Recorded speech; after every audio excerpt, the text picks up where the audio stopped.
हाय। हमारे बहुत सारे व्यूअर्स प्रेगनेंसी के लिए ट्राई कर रहे हैं और वो बहुत बार हमसे कमेंट सेक्शन में पूछते हैं कि हम 2 साल से 3 साल से 5 साल से ट्राई कर रहे हैं पर प्रेगनेंसी नहीं आ पा रही है। तो आज का वीडियो है उन सभी कपल्स के लिए कि वो ये जान सके कि आखिर वो क्या कारण है और वो क्या जांचें हैं जो उन्हें करानी चाहिए जिससे कि प्रेगनेंसी क्यों नहीं आ रही है ये पता चल पाए। तो सबसे पहले बात करते हैं एक महिला की। फीमेल के अंदर मुख्य रूप से अगर बात करें तो 3 कारण होते हैं जिस वजह से प्रेगनेंसी नहीं आती है। सबसे पहला कारण होता है अंडे से संबंधित।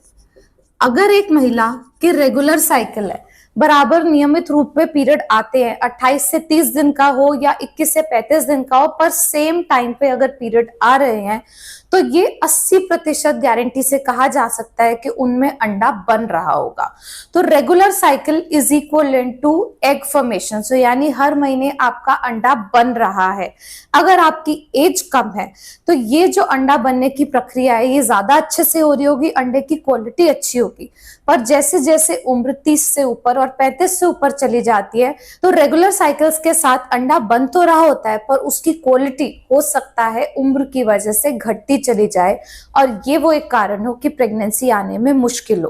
तो अंडे बनाने की जो क्षमता है वो एग बन रहा है नहीं बन रहा है उससे बहुत अलग होती है, उसको कहते हैं हम एग रिजर्व। तो सबसे पहली जांच होनी चाहिए ओव्यूलेशन की। रेगुलर साइकिल्स जैसा हमने बात किया कि अंडा बन रहा है, इसके अलावा होती है फॉलिकल मॉनिटरिंग। और फॉलिकल मॉनिटरिंग में पीरियड के दूसरे दिन अंडादानी में छोटे छोटे से फॉलिकल्स दिखाई देते हैं। ये दोनों ही ओवरीज में बहुत छोटे छोटे से होंगे और जैसे जैसे आपका समय बढ़ता है एक अंडा जो बनना शुरू हो जाता है वो हमें अल्ट्रासाउंड में फॉलिकल की फॉर्म में दिखेगा, यानी पानी की एक थैली। तो दूसरी ओवरी में छोटे छोटे से फॉलिकल्स और इसमें एक बड़ा सा तैयार हो जाता है। ये करीब होता है 10वें दिन पे शुरू और 14वें दिन तक ये साइज बड़ा होके इसका अंडादानी में करीब 2 सेंटीमीटर तक पहुंच जाता है। जब ये फॉलिकल 2 सेंटीमीटर का पहुंचता है तब इसके अंदर से अंडा रिलीज होता है जिसको हमने बात किया ओव्यूलेशन। तो ये अंडादानी से इस मात्र निकला हुआ दिखता है फॉलिकल मॉनिटरिंग पे। तो वो व्यूअर्स जो कमेंट में पूछते हैं कि हमारी साइकिल्स रेगुलर है, सब कुछ ठीक है, हम किट से भी ट्राई करें फिर भी प्रेगनेंसी नहीं आ रही, उनको अल्ट्रासाउंड पे ये मॉनिटरिंग करानी चाहिए। और साथ ही जिनकी साइकिल्स डाबाडोल है, पीरियड कभी 21 दिन पे कभी 30 दिन पे आते हैं, उन्हें भी ये करानी चाहिए ताकि पता चल पाए कि वो कौन सा दिन है जिस दिन अंडा रिलीज हो रहा है, क्योंकि इसी के आसपास यदि आप ट्राई करेंगे तभी प्रेगनेंसी का चांस है। हमारी एक और वीडियो है जो ओव्यूलेशन डे के बारे में बताती है, उसको जरूर देखें, आई बटन में लिंक है कि आप अपने इंटरकोर्स को टाइम कर पाए इसके हिसाब से। तीसरे होते हैं ब्लड टेस्ट। ये ब्लड टेस्ट हमें बताते हैं कि अंडा रिलीज हो रहा है या नहीं। इन ब्लड टेस्ट में एक आता है एलएच हार्मोन, दूसरा आता है प्रोजेस्टेरोन हार्मोन। सो आपको हमने जब भी ये बताया है कि ओव्यूलेशन किट को इस्तेमाल करो, 2 लाइन है तब ट्राई करो, उसमें हम नाप रहे होते हैं एलएच हार्मोन को। और प्रोजेस्टेरोन हार्मोन अंडा निकलने के बाद बनता है, तो उसको भी अगर खून में जांचे उसके लेवल्स बढ़े हुए आते हैं। ये सभी चीजें हमें बता पाएंगी कि आपके शरीर में अंडा नियमित रूप से बन रहा है या नहीं बन रहा है। देन सेकेंड बात आती है एग रिजर्व की। इससे भी रिलेटेड हमने वीडियोस बनाए। एग रिजर्व में एक टेस्ट होता है एएमएच। अब बहुत सारे लोग हमें एएमएच का वैल्यू भेजते हैं, कम है, ज्यादा है, बहुत ज्यादा है, तो क्या समझे इससे। एएमएच एंटी मुलेरियन हार्मोन एक लैब पे निर्भर टेस्ट है, तो आप जिस लैब में अलग अलग वैल्यू आ सकती है। लैब के पैरामीटर्स अगर स्टैंडर्डाइज नहीं है तो एएमएच फॉल्सली लो और फॉल्सली हाई भी आ सकता है। एएमएच अंडा बनाने की क्षमता बताता है, ना कि प्रेगनेंसी के चांस। तो अगर एएमएच ज्यादा है तो इसका मतलब आपके अंडों का रिजर्व अच्छा है, आप ज्यादा दिन तक मेंस्ट्रुएट करेंगे, ज्यादा महीनों तक आपके अंडे बन सकते हैं। अगर एएमएच कम है तो इसका मतलब आपका अंडा बनाने की क्षमता, क्वालिटी और क्वांटिटी दोनों ही टाइम के साथ कम हो रही है। आपको जल्दी इलाज लेना चाहिए ताकि प्रेगनेंसी अंडे के रिजर्व रहते रहते ही आ जाए। तो अब एएमएच की वैल्यू हमें कैसे पता चलेगा ठीक है या नहीं है, इसको हम कोलैबोरेट करते हैं एएफसी से, जिसे कहते हैं एंट्रल फॉलिकल काउंट।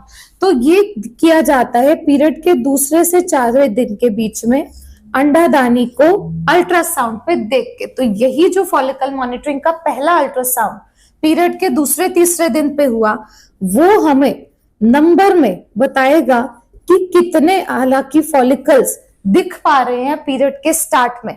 अगर ये फॉलिकल्स हमें दोनों ओवरीज में 4-5 के करीब दिख रहे हैं तो इसका मतलब अंडा बनाने की क्षमता ठीक है। अगर हमारा AMH कम होता है तो ये हमें 1-2 ही दिखाई देते हैं अंडादानी में। अगर AMH बहुत ज्यादा होता है तो अंडादानी बिल्कुल छोटे छोटे इन फॉलिकल से भरी हुई दिखाई देती है, जैसे कि पॉलीसिस्टिक ओवेरियन सिंड्रोम में।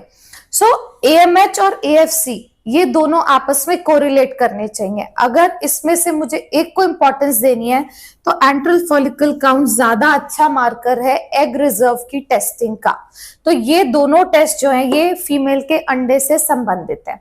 अब आते हैं दूसरे इंपॉर्टेंट फैक्टर पे। दूसरा इंपॉर्टेंट फैक्टर होता है ट्यूब।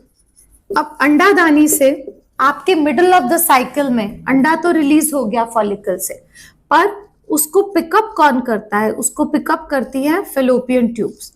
तो अगर आपकी दाईं तरफ पे अंडा बना तो दाईं ट्यूब का काम रहता है उसे पिक करने का। अगर बाईं तरफ पे अंडा बना तो मोस्टली वो लेफ्ट ट्यूब से पिक होगा और यही अंडा इंतजार करता है शुक्राणु से मिलने का। अगर आपकी ट्यूब्स ही नहीं खुली होंगी तो नेचुरल प्रेगनेंसी का कोई चांस नहीं रहता। इस ट्यूब का 2-3 काम है जो आप समझेंगे तो पता चलेगा कितना ज्यादा जरूरी है। एक, पहले अंडे को पिक करना। दूसरा, इसके अंदर स्पर्म का एग से मिलना विच इज फर्टिलाइजेशन। इसी प्रोसेस से जो है ब्रूड यानी एम्ब्रियो तैयार होता है। तीसरा, वो जो एम्ब्रियो तैयार हुआ उसकी डेवलपमेंट होना। सो एम्ब्रियो की डेवलपमेंट ट्यूब में ही हो रही होती है। एम्ब्रियो अपने डे 0 यानी जिस दिन बना उससे लेके चौथे दिन तक ट्यूब में ही ग्रो करता है। तो ट्यूब का जो एनवायरनमेंट है, ट्यूब किसी तरीके से डैमेज नहीं होनी चाहिए, इन्फेक्शन नहीं होना चाहिए। इसके अंदर छोटी छोटी सी जो हेयर लाइक सीलियाज होते हैं वो हेल्प करते हैं स्पर्म के अंडे से मिलने पे और फिर एम्ब्रियो के इससे रोल आउट करके यूट्रस की लाइनिंग पे अटैच होने में। तो अगर ट्यूब डैमेज्ड होगी तो ये सारे काम नहीं हो पाएंगे और नेचुरल प्रेगनेंसी के चांसेस जो है वो नहीं रहेंगे। तो सेकंड टेस्ट होता है ट्यूब का और ये कराया जाता है कॉमनली HSG द्वारा। हमारा एक डिटेल वीडियो है हिस्टोसैल्पिंगोग्राफी यानी ट्यूब के टेस्ट पे। बहुत फीमेल्स को इससे डर लगता है क्योंकि बहुत सारी तरह की बातें की जाती है, पर at the same time I would like to tell you ये टेस्ट मैंडेटरी है। अगर आपका 30 साल से कम उम्र है, 1 साल से ज्यादा ट्राई करते हुए हो गया है, और यदि आप 30 साल से ऊपर है और 6 महीने से ज्यादा हो गया आपको ट्राई करते हुए, प्लीज अपना ट्यूब का टेस्ट कराएं क्योंकि बहुत बार इलाज लेते लेते भूल जाते हैं कि ट्यूब की तो जांच की ही नहीं गई है। तो सेकेंड इंपॉर्टेंट चीज होगी ट्यूब। अब तीसरी इंपॉर्टेंट बात है फीमेल के लिए यूट्रस यानी गर्भाशय। जब ट्यूब से एम्ब्रियो रोल हुआ उसके बाद वो अटैच होता है यूट्रस की लाइनिंग में ब्लास्टोसिस यानी डे 5 के एम्ब्रियो की स्टेज पे। अगर ये परत अच्छी बनी हुई होगी, बच्चादानी में रसौली, पॉलिप, एडिनोमायोसिस जैसी दिक्कतें नहीं होंगी तो ही इस पे ये जो ब्लास्टोसिस्ट का एम्ब्रियो है ये अटैच हो पाएगा। जब ये इस पे अटैच होता है तभी प्रेगनेंसी आती है और ये अटैचमेंट अंडा रिलीज होने के करीब 5 से 6 दिन बाद तक हो जाता है। तो अगर प्रेगनेंसी आनी होती है तो ओवुलेशन के 5-6 दिन बाद प्रेगनेंसी एस्टैब्लिश हो जाती है, पर इसके लिए जरूरी है कि गर्भाशय की लाइनिंग जो है वो ठीक हो और इसको चेक करने के लिए अल्ट्रासाउंड करवाना पर्याप्त है। मिड साइकिल में हम ये जान सकते हैं कि बच्चादानी की परत कैसी बन रही है और कभी कभार जो है वो परत अच्छी नहीं बनती है, उसको कहते हैं थिन एंडोमेट्रियम, और उसके अलग जांचें और अलग टेस्ट करवाए जाते हैं। अब बात आती है आदमियों के बारे में। तो मेल फैक्टर टेस्ट करने का एकमात्र ही टेस्ट हमारे पास है semen analysis, HSA husband semen analysis. शुक्राणु की जांच हमें बताएगी कि सीमन में स्पर्म की काउंट, मोटिलिटी, मॉर्फोलॉजी तीनों चीजें कैसी हैं।